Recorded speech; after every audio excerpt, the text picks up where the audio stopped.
আসসালামু আলাইকুম ভাই। ওয়ালাইকুম আসসালাম রাহমাতুল্লাহ। কেমন আছেন? আলহামদুলিল্লাহ, আপনি ভালো আছেন? আজকে আমি আপনার সামনে একটি গুরুত্বপূর্ণ কথা বলবো, বুঝছেন? যেন এই কথাগুলি গোটা গোটা জাতি দেখতে পারে। জি বর্তমানে একটা সময়ে দেখা যাচ্ছে যে একজন বিএনপির নেত্রী রয়েছে, নীলুফা চৌধুরী মণি। ইনি আমাদের যে ইসলামের যে একটি স্তম্ভ, গুরুত্বপূর্ণ স্তম্ভ জাকাত, এই জাকাতকে তুলনা করেছেন, বলেছেন এই জাকাতের থেকে নাকি চাঁদা উত্তম। এখন এই সম্বন্ধে আপনি কিছু বলেন। আসলে দেখেন, যার ভিতরে যেরকম থাকে সেটাই প্রকাশ পায়। জি আমরা ইতিপূর্বেও দেখেছি ওনাদের ভিতরে ইসলাম বিদ্বেষ কতটা চরম। জি বিশেষ করে নির্বাচনের আগে, বিভিন্ন সময় এবং নির্বাচনের পরে বিভিন্ন কথায় বার্তা, যাদের যে দু ধরনের কথা আমরা ইতিমধ্যে অনেকে দেখেছি, জাতি জি। দেখছে।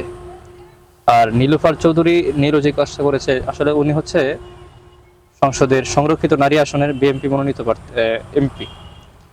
উনি আচ্ছা। ইতিমধ্যে একটা টকশোতে জামাত ইসলামকে মূলত ছোট করার জন্য কথা বলছিল। তো সেখানে সে জাকাতকে চাঁদাবাজির সাথে তুলনা করেছে, বরঞ্চ সে বলছে যে জাকাতের চাইতে চাঁদাবাজি কি আরো ভালো। উত্তম, ভালো। দেখেন, যাদের কাছে চাঁদাবাজিকে ভালো মনে হয়, জি এরা চাঁদাবাজিকে পছন্দ করে, সবসময় চাঁদাবাজিকে বেছে নেয় সবসময়। যার ফল আমরা ইতিমধ্যে দেখেছি যে কিভাবে কিভাবে চাঁদাবাজিকে তারা নর্মালাইজেশন করার চেষ্টা করছে। ইসলামের গুরুত্বপূর্ণ একটা বিধান, যে পাঁচটা স্তম্ভ আছে এর মধ্যে জাকাত কিন্তু খুবই গুরুত্বপূর্ণ একটা বিধান। তাই এই জাকাতকে খাটো করা মানে ইসলামকে খাটো করা। জি তো নীলুফার চৌধুরী নীলু যেটা করছে, সে অবশ্যই মারাত্মক অন্যায় করেছে এবং ইসলামকে সে খাটো করেছে।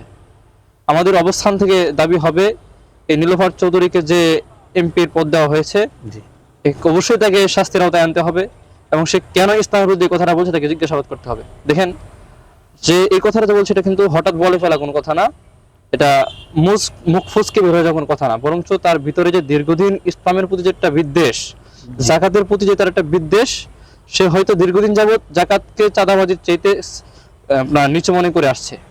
এই কারণে প্রকাশ। এটারই বহিঃপ্রকাশ ঘটেছে তার কথার মধ্যে। জি জি জি আমরা এর তীব্র নিন্দা জানাচ্ছি আমাদের জায়গা থেকে।